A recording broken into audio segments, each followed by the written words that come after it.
Welcome back to our continued coverage of the penultimate round of the Inland Off-Road Championship, the Mariendal 250 in brand new terrain. Now with Ural Trucks as one of our key sponsors, it's always nice to have the guys out there to test the water, as we like to say. Check how deep it's actually going to be running every now and again.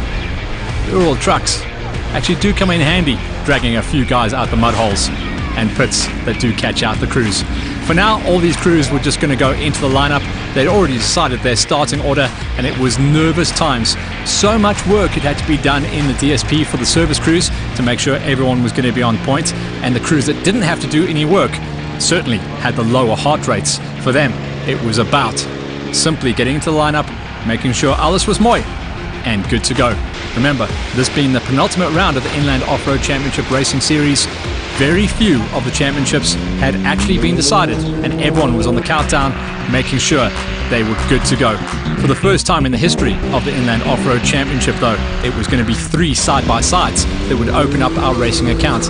But as the terrain got a little bit gnarlier and a little bit deeper, they would no doubt start getting caught by a couple of the more higher powered vehicles that qualified a little bit lower down. For now though, they were safe as houses, but the big monsters for production vehicle across all the categories, as well as the open wheelers, were going to be munching up the kilometers and trying desperately to get onto the back wheel of the side-by-sides. They did not want side-by-sides to lock out the podium here, because that would be making history. We've already seen a side-by-side in the Class Gs take the overall win, but we've never yet seen the Class Gs go 1, 2 and 3 for a podium lockout. Further down the startup queue, you could see how close the times were, and with a short 50-kilometer prologue, times were always going to be extremely tight, and dust was going to be a factor in the early kilometers. We were on the long promise to see the rain clouds coming in, because dark clouds were looming on the horizon, and it was gonna definitely get wet come the afternoon. For now though, the dust was flying. None more so than off the back wheel of Peterson.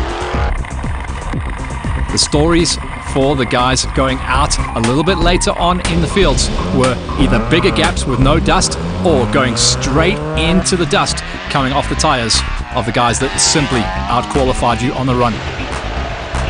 The Isuzu had got himself back into the mix, but it was looking like they hadn't fixed their problems and were going to be running the entire race on rear-wheel drive. That was going to be an ask, maybe not in the early session, but when the rain came, to try and find traction, you would need all 4 wheels spinning, not just the ones at the back. The buggies and the open wheels coming out of the special vehicle classes were mindful of this big time. Not just the fact that they can only get power down on the back wheels, but also when the rain comes down, they don't have hardly any protection inside the cab. And with the race still in its infancy, unfortunately there were 2 early retirements. A crash in the dust between Yanni Visser and Tony Gouveia, putting both cars out of the race with massive damage to the front of the Toyota. And on the other hand, massive damage to the back of the buggy of the Gouveias. The weather was coming, and the promise was pretty much a 100% guarantee it was going to get moist from here on out. It wasn't to be for Jacques Leroux and Suisse Moret. A broken coil spring shortly into the race put them out of the running. The Cinderella story for them, unfortunately, was over once again. With the broken steering bit repaired in their trusty old Toyota Hilux, Lawrence and Peter were confident of a good showing come the main race. They set off at a great rate of knots and soon made up a few places as well. The wet and tricky as well as muddy conditions on the second loop played right into their driving style and their hands, with the experienced Lawrence reveling in these conditions. Not even a flat wheel, which needed changing, could dampen their spirits. That was until a link on the Hilux's suspension broke, and they were well and truly at that point out of the race. And with that, all hope of defending the number 1 plate has gone. There is no way they will take the championship once again in 2020, having had such a good run of things in 2019.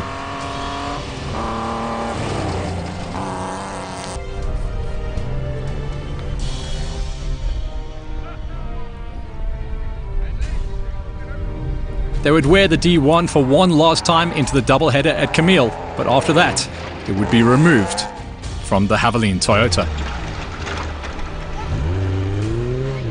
Showing good pace early on, Solomon and Ahmed Hussein were giving it their all to try and chase down Siafi and Arthur for the Class B win.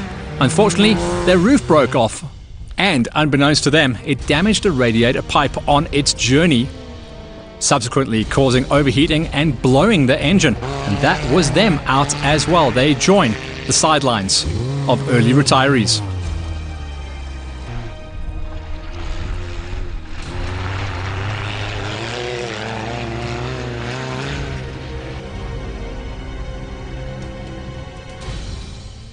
When talking about the D20 crew, if only Besson can add reliability to his speed, he will certainly be a force to be reckoned with. At this stage though, a broken front side shaft brought them to a halt, and when they saw that the front diff lost all of its oil as well, they decided to withdraw before any more damage could be caused. They too dropped out of this one.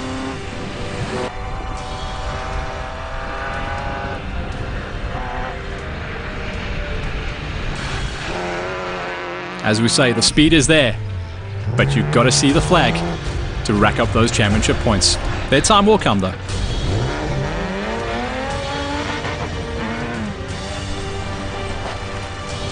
The trailer ride home for the Van Jaarsvelds. The A69 is not quite yet a fully formed race vehicle. They'll prep it and get ready for the doubleheader and also the 2021 season. Another unhappy return, this time for Werner Kennedy and Jaco Delport. At times, they made good pace, but they eventually had to withdraw due to too many mechanical issues adding themselves up. Who knows, we may see them once again racing in the future, and they definitely have the speed for top honours.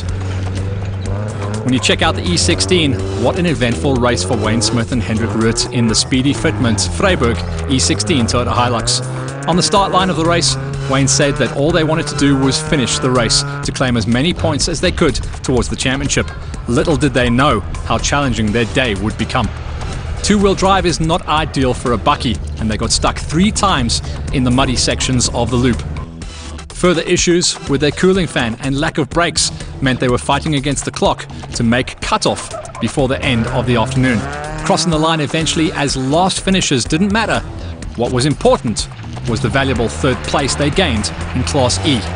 This story alone proves what off-road racing is all about. Make it to the finish and you will be rewarded.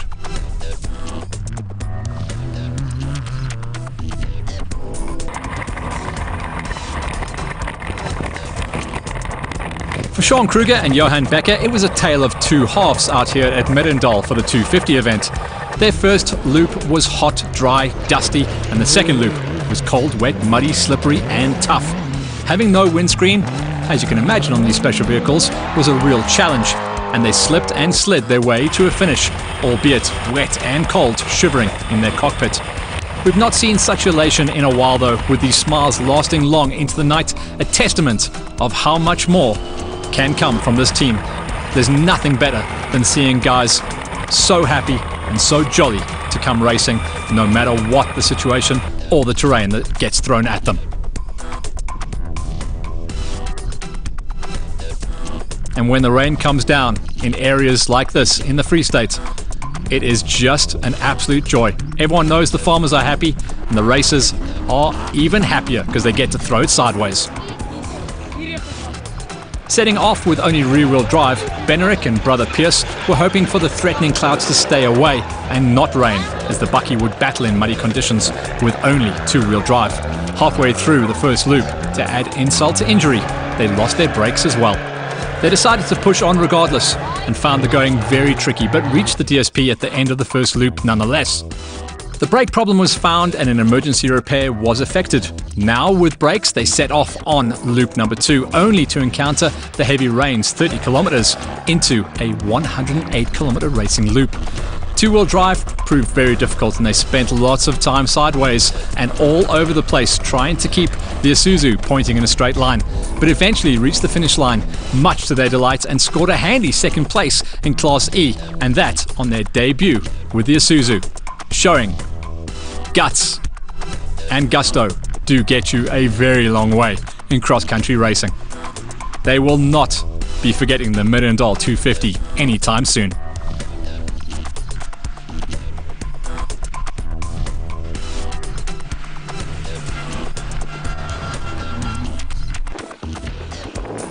classy drive and certainly didn't let the home team down. Not 1 kilometer. That was an impressive drive for the E12 crew.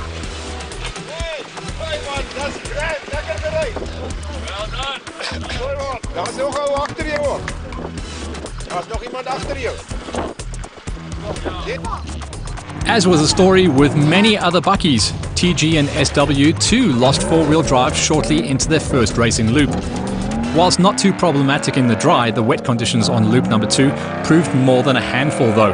Imagine all that power from a 4-litre V8 being fed only to the rear wheels of a very light back end of a Toyota Hilux, whilst plodding through some sloshy mud. It was a situation of slipping and sliding all over the place and simply trying to just keep moving forwards, hopefully pointing in the right direction as well. Finally, making it to the finish line in these tough conditions, second place in Class F put smiles on the faces of the driver and the navigator, but perhaps not their service crew, who would have to do a big rebuild and a massive cleanup job on the car come Mondays, back at the workshop.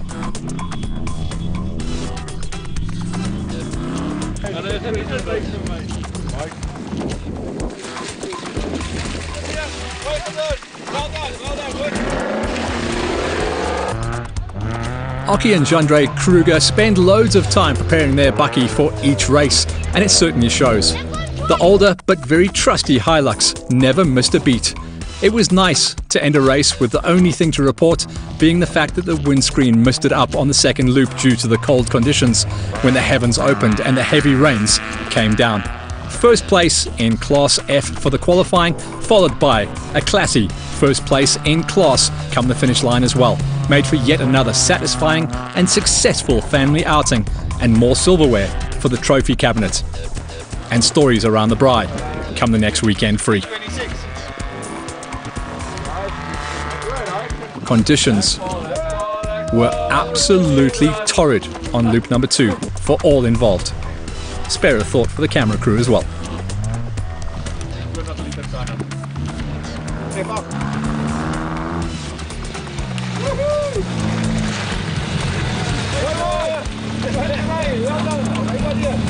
In the B2, Sifi and Arthur Croshaw followed on their good run in the qualifying prologue with no further problems to be reported. Come the main race, they simply stayed out of trouble. The only difficulty they encountered was the tough going on the second loop when the heavens opened. Two-wheel drive is always difficult in muddy conditions, but more so in these open space frames with no windscreens and very little power to work with in the Class Bs. Visibility proved to be their biggest stumbling block, but they too saw the finish line, and with that, a class victory for the Bs.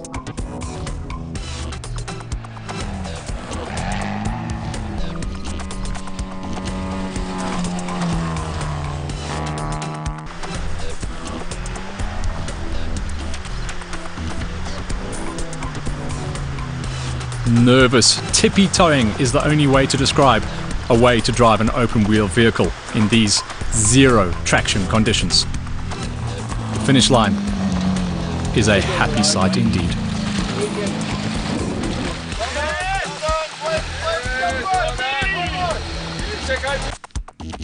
Setting off in the main race full of hope and very little trepidation was the pairing of Aldi Erasmus and Andre Geldenhuys.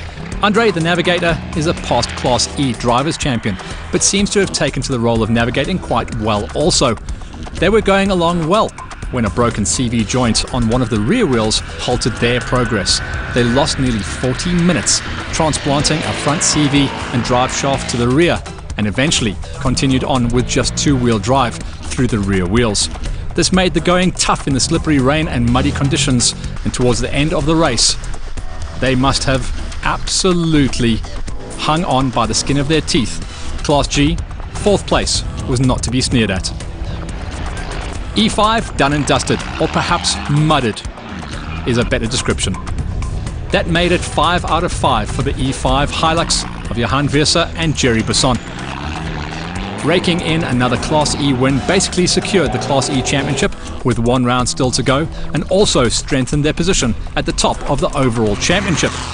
They didn't put a foot wrong, nor did they have any issues with the vehicle that simply powered its way around and had a near-perfect race. Johan said that the twisted course really suited the diesel engine of their Toyota, and the results showed it. All eyes now on for the overall in the championship come the double-header final round at Camille for the E5.